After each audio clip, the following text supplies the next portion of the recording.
What's up, everybody? Welcome to a new video. In today's video, I'm going to be explaining why there's a lot of confusion behind Etsy success and how we can simplify the process to actually become successful. So here I searched for water bracelet on Etsy. So notice what I did here is I typed in the word water, and for the solutions that come up, I don't see any word of the word bracelet that's in the recommended. But as I type, right, I put a space, I type in the word bracelet. Here we have a recommended word that says water bracelet, right? And so what I'll do is I'll go ahead and click on this and see what results come up. Now notice there's a total of 19,617 results. Majority of people would tell you that this niche is, for example, a too competitive niche. There's not enough money to be made in this niche, right? Because there's so many competitors. In fact, I've heard other people say that, if there's over 500 results, that you shouldn't be selling a product in that specific niche. And I actually say that this actually creates a lot of confusion for new Etsy sellers because you can't tell the data truly based on this number, okay? And I'll explain what I mean by this. We can actually have access to back-end information here. And the reason why I want to do this is because I want to show you guys the reality behind niches like this and why you can't judge it based on the information that Etsy gives you for the outside point of view. See, there's a difference between the group of people who are massively successful on Etsy and it seems like whatever they touch turns to gold, but then there's another group of people who try for years and years and years and they gain some success, but they're not really drastically moving the needle like some other people, right? You notice this virality approach on Etsy where some people, they might be on the platform for only a year and yet they have over 1,000 reviews on their products and they have tons of sales and they turned Etsy into their full-time income. And then you have other people who might be on it for 2 years, 3 years, and they have 15 reviews or 5 reviews or 20 reviews and they've been struggling and they're still working their normal jobs and they want to get into Etsy full-time. So by no means is this get rich quick, but what I'm really trying to show you is a new path of understanding with Etsy, and maybe you might find it beneficial and valuable to you. Okay, so let's go ahead and jump right in. So I'm using this software called Sales Samurai. And don't worry, this is not some expensive, crazy software. If you don't want it, you don't have to use it. There is a free trial on it. It's normally $9.99, but if you use the code AUTOPILOTPASSIVEINCOME, you'll get 20% off of it. So it's much, much cheaper. And I'll have all the links in the description along with the free training and all that for you guys to go ahead and access. But what I like to do is I like to go over here to the search section, and there's a thing called basic or single search. And what I'm going to do is I'm going to search for a basic search. And what I'm going to do is I'm going to take the word water bracelet, and I'm just going to copy and paste this into the search here, okay? And I want to explain, guys, when you do this, you want to first search it on Etsy. You want to search if there are people, you want to get the visual approach, right? If you're thinking of selling something that might have an odd lead keyword, remember, if you guys don't remember the word lead keyword, right? What lead keywords mean is that main keyword that's going to be found in your title.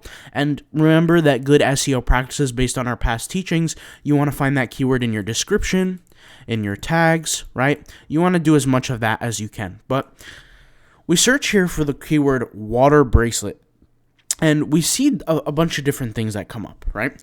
So first, it's a long tail keyword, okay? And what long tail keywords are is that we have a better chance to succeed with Etsy with a long tail keyword. Why? Because it's just nature, right?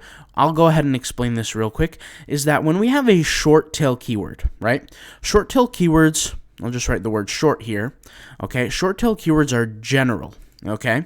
And what I want you guys to do, by the way, when you're watching these videos, I want you guys to take notes, because sometimes after we watch videos, it's kind of hard to remember what we've learned. But if we can somehow sit down with a pen and paper, block out all the distractions, and focus, we can actually become marginally successful by truly understanding, what it takes to get to the other side of success. So anyways, short tail keywords are general in their approach. And I'll give you guys an example once we finish explaining this, right? They're general in their approach, and there's less buyer intent, okay? Less buyer intent.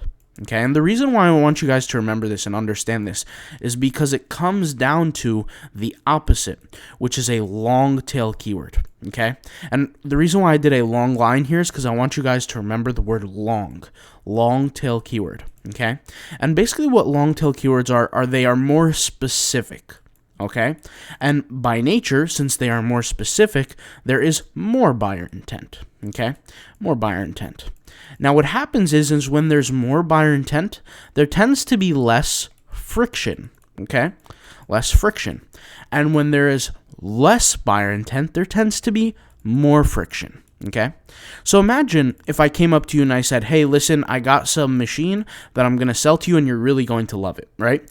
Based on that information, am I giving you specific information or am I giving you general information, right? I'm quizzing you guys right now. If I knocked on your door and I was selling door to door and I said, hey, listen, I can't answer any of your questions, but all I can tell you is I'm selling you a machine, it's $1,000 and you're going to love it. What would you look at me and say? You would look at me and say no, right? You're not going to buy it. You don't know any information. So therefore, it is a general concept, right? Now, with that general concept, are you less likely to buy or more likely to buy? Well, the answer is less likely. You don't know anything about the product, right? I'm not giving you any details. I could be a scammer. You don't know who I am. It's less, likely for you to buy. But what if I knocked on your door and I said, listen, I have $1,000 machine. It could do X, Y, Z for you. This is what the machine is. If you were in the market for a machine, wouldn't it be more likely that you would buy? The answer is yes, it would be more likely. Now, if somebody's more likely to buy, by that definition, there is less friction. And the number one problem that Etsy sellers have is friction for them is through the roof. Why? Because they're constantly scratching their head trying to figure out what makes people buy on Etsy. Is it the photo? Is it the title? Is it the image? What is it? Is it the description? Is it the SEO? And what happens is when there's more friction, the buyer percentage goes down. And so when we simplify the process, just like this, just understanding that we need to do everything in our power to decrease buyer friction so we can increase sales. And one of the ways we can do that is by approaching long tail keywords, okay? Now let me explain for those who don't know what a long tail keyword actually is, okay? So let's say I go on Etsy and I search for the word hat, okay? Let's say I go on Etsy and then I search for the word green hat. Let's say I go on Etsy and then I search for the word red hat. But then let's say I go on Etsy and I search for the word green, red hat, right? I want you to tell me which one is long tail, which one is short tail. Give me all the information, okay? So is this long tail or short tail? Green, red hat. The answer, this is long tail, right? What if I search for just the word hat? Is this long tail or short tail? This is short tail.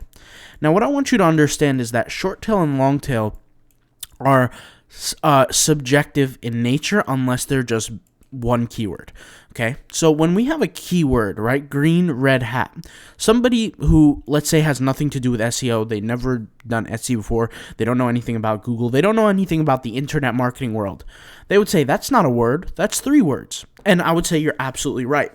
The thing here is that the word green, red hat in the world of marketing and the world of SEO and the world of, manipulating the internet to, make money, we look at this as a one keyword phrase. That's what we look at it as, a keyword phrase, okay? And the reason why we say that is because we don't limit ourselves to, counting every single word, right? Because if we said the best green, red hat, on the internet, that's also a keyword phrase. So we're not going to count every keyword logically. But here we have short tail keywords. Why? Because there's only one word. Well, what about these? Are these short tail or long tail? Well, the answer is they're both short tail and long tail depending on who is asking, right? So if we're comparing this word, green hat, to hat, in this case, green hat is long tail. If we're comparing hat to, if we're comparing green hat to green red hat, right? Green hat is considered short tail. Why? Because it's shorter, right? There's less keywords in it. So this is not a hard concept to understand, but what I want you to walk away with and understand is that long tail keywords have more buyer intent, they have more specificity and less friction. Short tail keywords have less buyer intent, less specificity, and more friction, right? Which basically just means less money. Long tail means more money, okay? Now, when I say more money and less money, are there caveats? Are there things that can break this cycle, that disprove it to be true? And the answer is yes, and there are small elements in time of when this can happen. So sometimes, very, very rarely on Etsy, but more on different platforms like YouTube and Google and things like that, where people just use one keyword to represent a product, a link, a video, etc., and it gets a ton of views, a ton of clicks. But what I want you to keep in mind is that Etsy is a little bit different, because Etsy, it's not about how many views or clicks you get, it's about how many sales you get, right? So for example, imagine if we were to, let's just go ahead and refresh this really quick. Imagine if we were to compete for two different keywords, right? And I want you to imagine that the first keyword, let's say, gets 100 searches per month, and let's say you dominate that search and you get 50% of those clicks, right? And all of those customers become your sales. And then let's just say here that there's another category here that gets 1,000 searches per month, which is significantly more, but you get, let's say, let's say 60% of those clicks. Here, you're clearly winning, right? But the problem is with this is that even if it's short tail, there's no guarantee of sales. And so you might get 600 visitors to your store every month, but this doesn't necessarily mean that all 60% are gonna buy. In fact, it might be less than even one customer might buy. Why? Because your product might be a spectacle. It might be something that's interesting. Now, the good thing since we're discussing this, is that typically you won't even be able to rank for this anyway. And the reason why I say that is because we're in 2022 now, and Etsy's been around for a long time. It's going to be very, very hard to rank for a quote-unquote short-tailed keyword on Etsy, right? Because there's just so much competition on Etsy that it really leaves you only to one choice, and that's where you have to focus on your long-tail content, okay, and your long-tail sales. So what I like to do is I like to type in a keyword, and I like to assess the situation. I like to validate my research. So when I search for water bracelet here, anybody would sit here and say that the keyword water bracelet is too competitive, right? 19,000 results, I'm never going to be able to get a sale, okay? But if you look here, the reason why I look right away and I kind of tell that this is kind of an open market here is because look at this. There's tiny black onyx beads counting bracelet. That has nothing to do with the word water bracelet, right? There's the word drink water bracelet, right? There's the word waterproof bracelet. So water bracelet, it's not very specific here, and we can actually tap into this, but that's essentially data that the average Etsy seller would realize. But let's talk about the advanced sellers. What they do is they use this tool, and they see here the competition levels, they see the search volume, they see all this data, and I'll explain what I mean. So the keyword water bracelet has a total search volume of 41 searches per month, okay? So somebody, based on this volume of data, would look at the results and say, there's a ton of search volume. And the answer is not really. It doesn't get a ton of search volume. Why? Because it's not based on the amount of results, but it's based on the data of the back end. And what this means is that there's only 41 people every single month searching for the specific product. Now, and this is really what clearly shows is that this keyword is not actually competitive, but it's just not open enough for us, right? And we can create a product that we call it water bracelet for sure, and we can even get lucky and rank at the very top. The only problem is that 41 people are searching for this every month. So even if we get to the top, we're not going to be able to get all 41 people to buy from us every single month. We might get about 5%, 2%, 10% maybe even, right? And remember that we're getting a percentage of the click-through rate. Okay, I want you to be aware of that. A percentage of the click-through rate. So let's say 41 people search for this product per month. And I search, and let's say I find that 20% of the people are clicking. Well, out of that 20%, how many are likely to purchase? And let's just say the number is 5%. So 5% of 20%. So what's 20% of 41? Well, 10% is roughly 4. 20% will be 8. And so what's 5% of 8? The answer is you're not even going to be able to get a single sale a month. So really what you need to do is you need to find keywords and not base them on the results that you're seeing or the data that Etsy is providing in the front end, but we need to tap into the back end, because I would have never known this information had I not had this software. Based on this data, I would have said, no, this market is going crazy. It's got a lot of results. It's got a lot of different things I can tap into, but that's not what the data shows.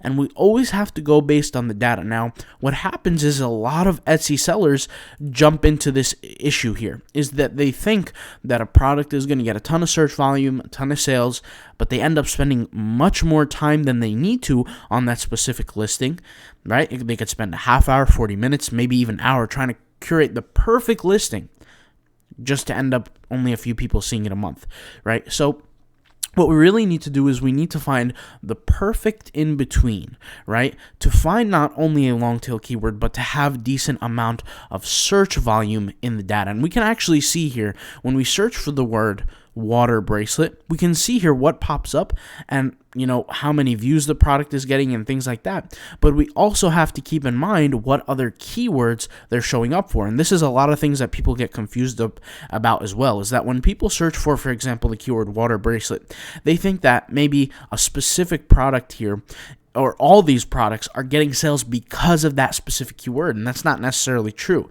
right? So here we have this product that gets 3,668 views. It has 69 likes. It has 2 photos, and the price is $10.34, right? If I click on this product, does it say water anywhere near? No, but it shows up in the ranking and shows up as one of the top products. But if we really extrapolate the data, once again, this is what we do when we go behind the scenes, is we go over here to the single listing, we paste the link to kind of understand what it has, we search, and what it's going to do is it's going to provide us with the tag data, and we're going to see what the data behind the tags is, and we're going to actually see the success behind it. So here we have the tags for that, and we see that in terms of the tags, there's no water bracelet listed here, but yet it's up there in the ranking. So something we need to be aware of is just because a product might quote unquote show up for the selling does not necessarily mean that it's getting all the sales in that specific niche. Okay, so that's something I want you guys to be aware of as well. And remember that SEO within Etsy has a lot of has a lot of moving parts to it. But the best thing that you can do when you're doing with Etsy, and I've said this before, is that the keywords that you're utilizing in your title, you want to have those lead keyword or that lead keyword phrase having content that's correlative or correlates or matches some of the content in the tags, in the titles, right, and in the descriptions. You want to do that because that's going to help your ranking dramatically over time. Okay, guys? All right, thank you guys for watching, and once again, if you're interested, all the links and everything will be in the description box down below. All right, see ya.